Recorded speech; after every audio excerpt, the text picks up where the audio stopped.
Welcome to Ananya's kitchen. Hello friends, எப்படி இருக்கீங்க? இன்றைக்கி நாம் செட்டிநாட்டுக்கு உரித்தான காரசாரமான சுவையான செட்டிநாட்டு மட்டன் கறி பண்ண போகிறோம். அது எப்படி பண்ணலான்ட்டு வாங்க பார்க்கலாம். 3/4 கிலோ மட்டனை நான் க்ளீன் பண்ணி எடுத்து வச்சுருக்கேன்.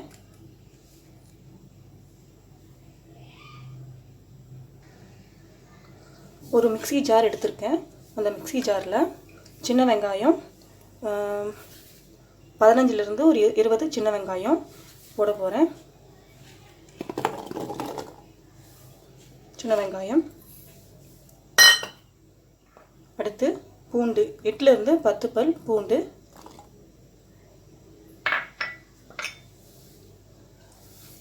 இஞ்சி கொஞ்சமாக எடுத்திருக்கேன்,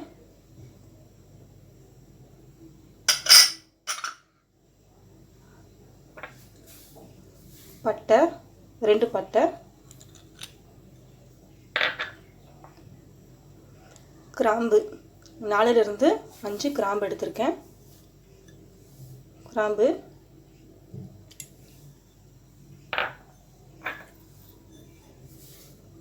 குருமிளகு 1/2 டீஸ்பூன்,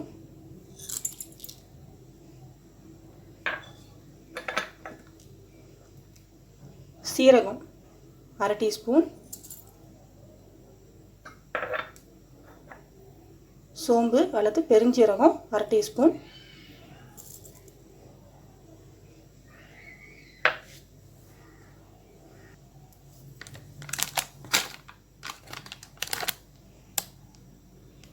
மஞ்சப்பொடி 1/2 டீஸ்பூன்,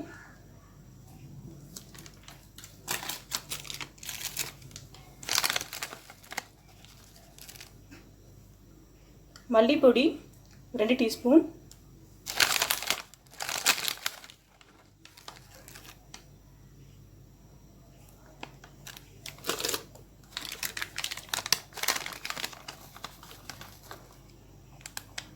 மிளகா பொடி 1/2லேருந்து 2 டீஸ்பூன் வரைக்கும் போட்டுக்கலாம்.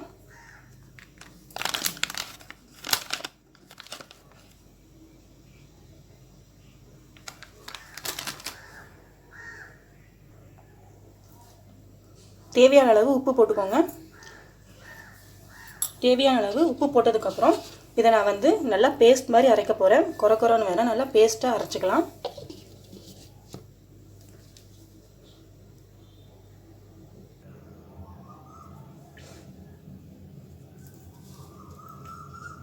இங்கே பாருங்கள், இந்த மாதிரி நான் நல்லா பேஸ்ட் மாதிரி அரைச்சி எடுத்துட்டேன்.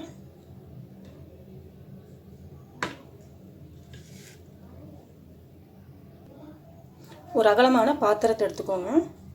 ஒரு அகலமான பாத்திரத்தை எடுத்துகிட்டு நம்ம கழுவி வச்சுருக்கிற மட்டன் பீஸை அதில் போட்டுக்கலாம்.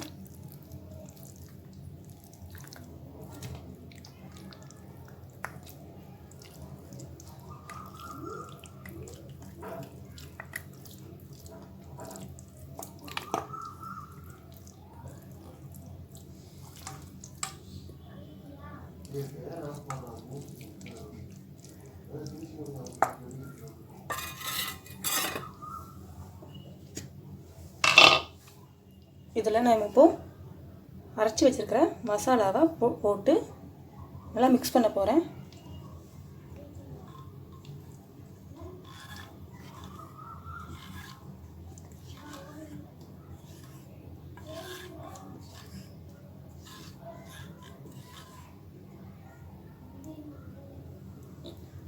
அப்போ இதை நல்லா மிக்ஸ் பண்ணலாம்.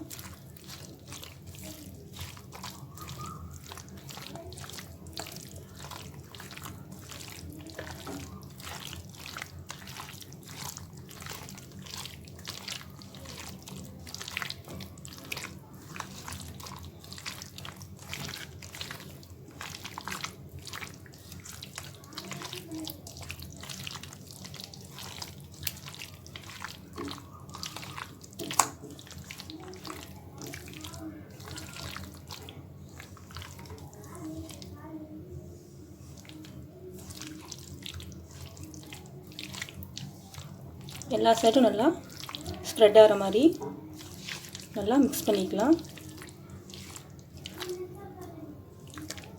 பாருங்கள், எல்லாத்தையும் நல்லா கலந்துட்டோம். இப்போ இதை நாம் ஒரு 30லேருந்து 45 நிமிஷம் நல்லா ஊற விட்டுறணும்.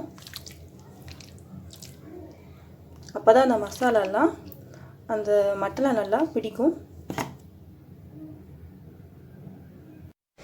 இப்போ 30 நிமிஷம் கழித்து நான் இதை எடுத்திருக்கேன். நல்லா ஊறியிருக்கு. அந்த காரம் அந்த மசாலாலாம் அந்த மீட்டில் நல்லா இறங்கியிருக்கு. இதை நான் லைட்டாக கையாலேயே இப்படி பெசரி விட்டுக்கிறேன். இப்போ நாம் குக்கர் எடுத்துக்கலாம். இந்த கறியை நாம் இதில் கொட்டிக்கலாம்.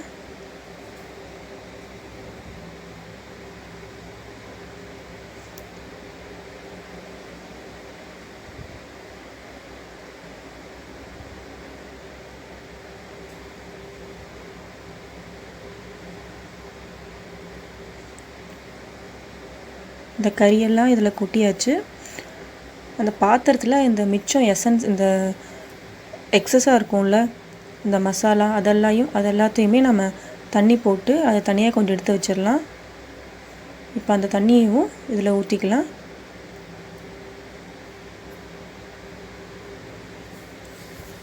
அதுக்கு மேலே கொஞ்சம் தண்ணி எக்ஸ்ட்ராவாக ஊற்றிக்கலாம்.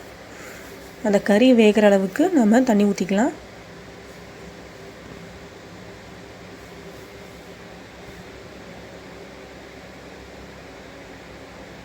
லைட்டாக கலக்கி விட்டுக்கோங்க. ஒரு கரண்டியில் லைட்டாக கலக்கி விட்டுக்கலாம்.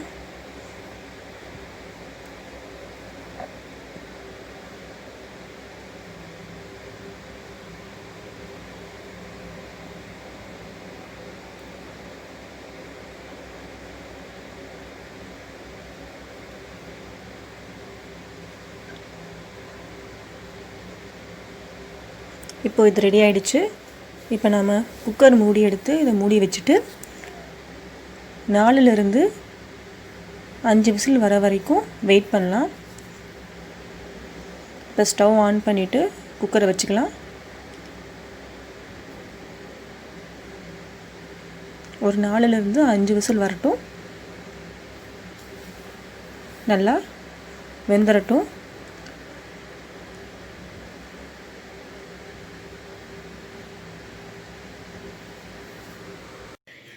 சமைக்க வேண்டிய பாத்திரத்தை ஸ்டவ்வில் வச்சுக்கலாம். பாத்திரம் சூடானதும் தேவையான அளவு ஆயில் ஊற்றிக்கலாம்.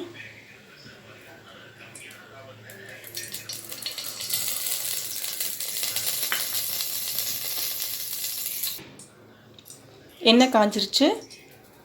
1/2 டீஸ்பூன் கடுகு,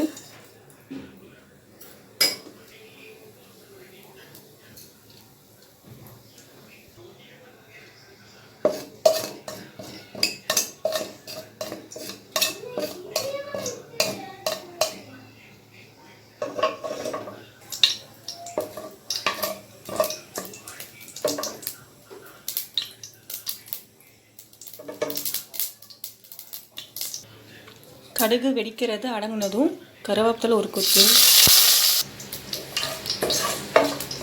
கருவேப்பிலை நல்லா பொரிஞ்சிருச்சு. இப்போது இது கூட நம்ம பெரிய வெங்காயம் 2 பெரிய வெங்காயத்தை எடுத்து நான் பொடி பொடியாக நறுக்கி வச்சுருக்கேன். அதை இது கூட நாம் சேர்த்துக்கலாம்.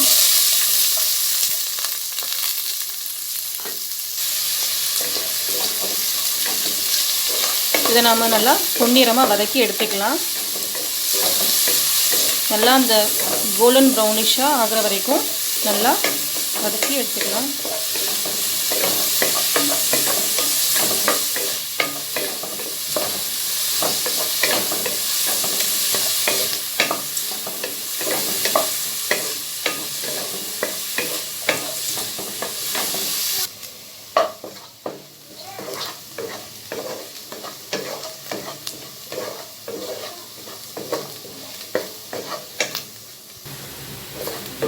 பாருங்கள்,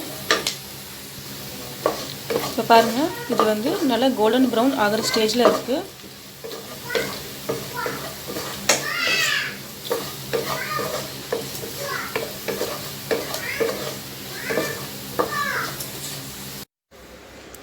நல்லா பொன்னிறமாக வதங்கிடுச்சு. இப்போ நம்ம தக்காளி 2 தக்காளியை பொடியாக நறுக்கி வச்சுருக்கேன். அதை நான் இது கூட சேர்க்க போகிறேன்.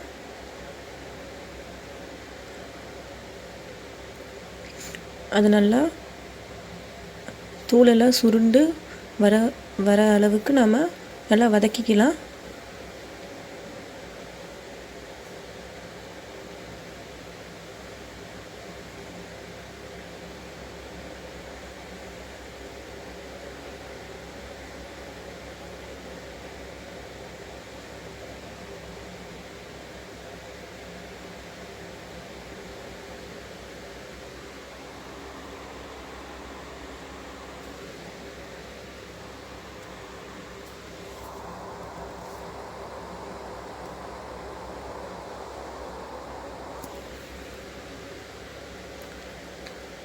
முக்கால்வாசி நல்லா வெந்துருச்சு.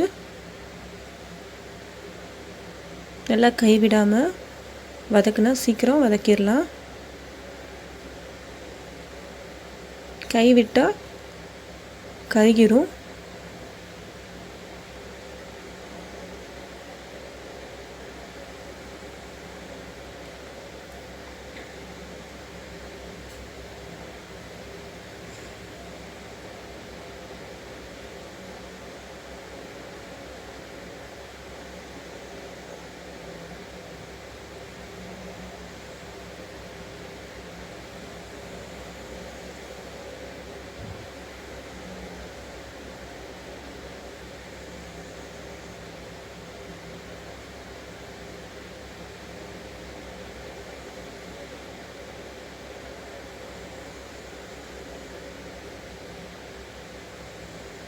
தக்காளி நல்லா தோல் சுருண்ட வதக்கியாச்சு.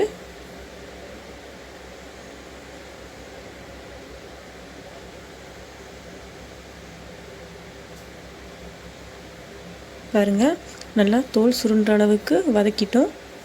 இப்போ நாம் குக்கரை ஓப்பன் பண்ணி செட்டிநாட்டு மசாலா கறி எப்படி இருக்குன்னு பார்த்துடலாம். பாருங்கள், சூப்பராக அருமையாக வெந்திருக்கு.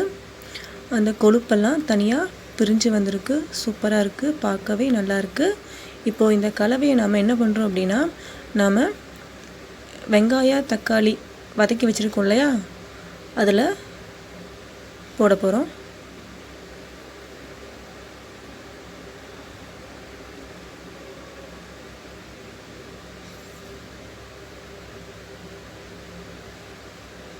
இப்போது லைட்டாக அப்படியே பெசரி விட்டுட்டு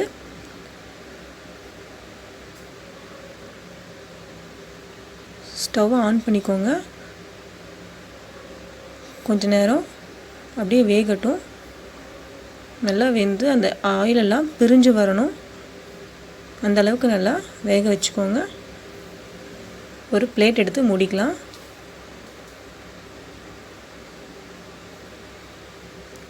அந்த ஆவி வர ஸ்டேஜில் நாம் ஓப்பன் பண்ணி பார்த்துக்கலாம்.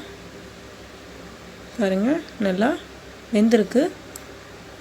இது நீங்கள் குழம்பா வேணாலும் குழம்பா வச்சுக்கலாம், இல்லை திக்காக வேணும்னாலும் நீங்கள் நல்லா அந்த தண்ணி வடிகிற அளவுக்கு கொஞ்சம் கொதிக்க வச்சு எடுத்துக்கலாம். இப்போ ஆல்மோஸ்ட் நமக்கு செட்டிநாட்டு மட்டன் கறி ரெடி ஆயிடுச்சு. லைட்டாக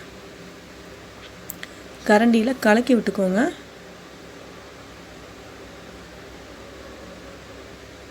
உங்களுக்கு சாதத்துக்கு வேணும்னாலும் இல்லை மற்ற இட்லி தோசைக்கு வேணும்னாலும் நீங்கள் அதுக்கு தகுந்த மாதிரி இதை கொதிக்க வச்சுக்கலாம். திக்காக வேணும்னாலும் திக்காக வச்சுக்கலாம், இல்லை தண்ணியாக வேணும்னாலும் அதுக்கு தகுந்த மாதிரி நீங்கள் பண்ணிக்கலாம். பாருங்கள், ரெடி ஆகிடுச்சு. இப்போது காரசாரமான சுவையான செட்டிநாட்டு மட்டன் கறி இப்போ ரெடி ஆகிடுச்சு.